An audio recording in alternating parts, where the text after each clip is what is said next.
കണ്ണൂരിലെ പാർട്ടിയെ സംബന്ധിച്ച് ഇതൊരു നിർണായക ദിവസം കൂടിയാണ്. കാരണം ഈ CPIM-ന്റെ ജില്ലാ സെക്രട്ടറിയെ തിരഞ്ഞെടുക്കുന്ന ദിവസം ഇന്നാണ്. മുഖ്യമന്ത്രി പിണറായി വിജയന്റെയും സംസ്ഥാന സെക്രട്ടറി MV ഗോവിന്ദന്റെയും ഒക്കെ സാന്നിധ്യത്തിലാണ് ജില്ലാ നേതൃയോഗം ചേരുക. സംസ്ഥാന കമ്മിറ്റി അംഗങ്ങളായ M പ്രകാശനും KK രാഗേഷിനും ഒക്കെയാണ് ജില്ലാ സെക്രട്ടറി സ്ഥാനത്തേക്ക് സാധ്യത കൂടുതൽ. അപ്പോൾ എങ്ങനെയാണ് നിലവിലെ കണക്കുകൂട്ടലുകൾ, കാര്യങ്ങളുടെ മുന്നോട്ട് പോക്ക് എന്നൊക്കെ നമുക്ക് നിഖിലിനോട് ചോദിച്ചറിയാം. നിഖിൽ ഉണ്ട് നമുക്കൊപ്പം തത്സമയം ഹലോ മലയാളത്തിൽ. Nikhil, good morning. ഈ പാർട്ടിയെ സംബന്ധിച്ച് പാർട്ടിയുടെ ഏറ്റവും വലിയ ജില്ലാ കമ്മിറ്റിയാണ് കണ്ണൂരിലേത്. അതിനൊക്കെ പുറമെ ഈ കണ്ണൂരിൽ നേതൃസ്ഥാനത്തേക്ക് വരുന്നവർക്ക് സംസ്ഥാന കമ്മിറ്റിയിലേക്ക് എത്താനുള്ള സാധ്യത കൂടുതലാണ്. ഈ പറഞ്ഞതുപോലെ KK രാഗേഷിന്റെയും TV രാഗേഷിന്റെയും പ്രകാശിന്റെയും ഒക്കെ പേരുകളൊക്കെ ഉയർന്നു കേൾക്കുന്നു. ഇതിലിപ്പം ആർക്കാണ് മുൻതൂക്കം? എങ്ങനെയാണ് ചർച്ചകളും കാര്യങ്ങളും ഒക്കെ മുന്നോട്ട് പോകുന്നത്? അപ്പം ഇന്ന് തന്നെയല്ലേ സെക്രട്ടേറിയറ്റ് രൂപീകരണമോ?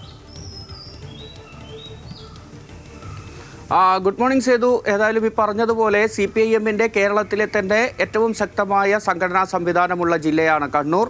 തീർച്ചയായും കണ്ണൂരിൻ്റെ CPIM ജില്ലാ സെക്രട്ടറി എന്ന് പറയുന്നത് സംസ്ഥാന തലത്തിൽ തന്നെ ഏറ്റവും ശ്രദ്ധിക്കപ്പെടുന്ന നേതാക്കളിൽ ആണ്. ഇതുവരെയുള്ള കാര്യങ്ങൾ നോക്കിയാൽ ഇനി അങ്ങോട്ടും അങ്ങനെ എന്നുള്ളത് തന്നെയാണ് CPIM-നെ സംബന്ധിച്ചിടത്തോളം ഏറ്റവും പ്രധാനപ്പെട്ട കാര്യം. ഏതായാലും CPIM-ന്റെ കണ്ണൂർ ജില്ലാ സെക്രട്ടറി ആരാണ് എന്ന കാര്യത്തിൽ ഇന്ന് ഒരു തീരുമാനം ഉണ്ടാവുകയാണ്. 3 പേരുകളാണ് നേരത്തെ സജീവ പരിഗണനയിലുണ്ടായിരുന്നത്. 3 സംസ്ഥാന കമ്മിറ്റി അംഗങ്ങളാണ്. KK Ragesh, M Prakashan, TV Rajesh. ഇതിൽ ഈ അന്തിമമായി പരിഗണിക്കുന്നവരുടെ പട്ടികയിൽ അത് 2 പേരുകളായി ചുരുങ്ങുന്നു എന്നതാണ് നമുക്ക് മനസ്സിലാക്കാൻ സാധിക്കുന്നത്. KK രാഗേഷും M പ്രകാശനും ഇവരിൽ ഒരാൾ CPIM-ന്റെ കണ്ണൂർ ജില്ലാ സെക്രട്ടറി ആകും എന്നതാണ് ഏറ്റവും ഒടുവിൽ നമുക്ക് മനസ്സിലാക്കാൻ സാധിക്കുന്നത്. KK രാഗേഷ് നിലവിൽ മുഖ്യമന്ത്രിയുടെ പ്രൈവറ്റ് സെക്രട്ടറിയാണ്.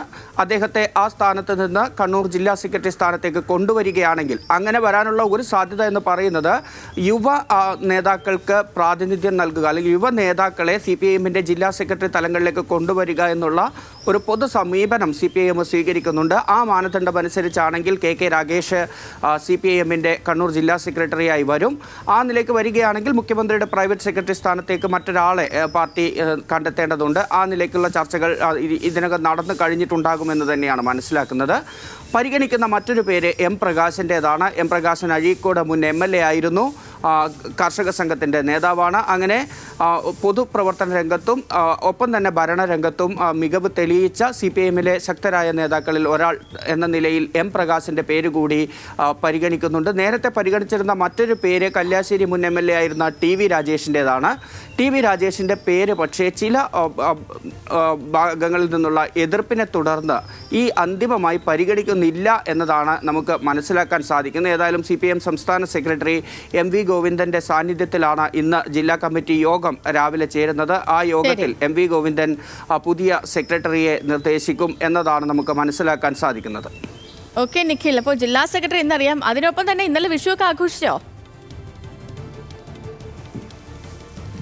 വിഷു ആഘോഷിച്ചോ എന്ന് ചോദിച്ചാൽ ആഘോഷിച്ചു. പക്ഷേ ഇന്നലെ ഉച്ചയ്ക്ക് ശേഷം കണ്ണൂരിലെ ഒരു കാലാവസ്ഥ എന്ന് പറയുന്നത് ആകെ ഈ ഞളുത്ത പടക്കം എന്നൊക്കെ പറയുന്നത് പോലെ ആകെ തണുത്ത് വിറക്കുന്ന ഒരു അവസ്ഥയായിരുന്നു. പലയിടത്തും വലിയ മഴയും കാറ്റും ഒക്കെ ആയപ്പോൾ മൊത്തത്തിൽ ആ ഒരു വിഷുവിൻ്റെ ഒരു വൈബ് അങ്ങ് പോകുന്നതായിരുന്നു ഉച്ചയ്ക്ക് ശേഷം കണ്ണൂരിലുള്ള ഒരു കാഴ്ച. ഇന്നും ഏകദേശം അതുപോലെ തന്നെ മൂടിക്കെട്ടിയൊക്കെയാണ്. എങ്കിലും വിഷു സ്വാഭാവികമായും കണ്ണൂരിലൊക്കെ വലിയ ആഘോഷങ്ങളാണ്. ഇവിടെ മറ്റാഘോഷങ്ങളെക്കാൾ കൂടുതൽ സേതുവിന് അറിയാമല്ലോ, ഈ പടക്കം പൊട്ടിക്കലും സ്ഫോടനങ്ങളാണ് കണ്ണൂരിനെ സംബന്ധിച്ചിടത്തോളം ഏതായാലും ഏറ്റവും പ്രധാനപ്പെട്ട കാര്യം. ആ നിലയ്ക്കുള്ള ആഘോഷം ഇപ്പോഴും തുടരുന്നു. പലയിടത്തും ഇപ്പോഴും ഈ പടക്കം ശബ്ദം ഇപ്പോഴും കേൾക്കുന്നുണ്ട്. ഏതായാലും കണ്ണൂരിൽ വെടിയൊച്ചകൾ അങ്ങനെ നിലയ്ക്കുന്നതാണല്ലോ കണ്ണൂര്. ശരി ശരി നിഖിൽ, ഓക്കെ, അപ്പോൾ നല്ലൊരു ദിവസമായിരിക്കട്ടെ. ഓക്കെ, അപ്പോൾ പ്രിയപ്പെട്ട പ്രേക്ഷകരെ, അങ്ങനെ CPIM-ന്റെ ജില്ലാ സെക്രട്ടറിയെ ഇന്ന് തിരഞ്ഞെടുക്കും. വിവരങ്ങൾ നൽകുകയായിരുന്നു നമ്മുടെ നിഖിൽ അളവൂർ.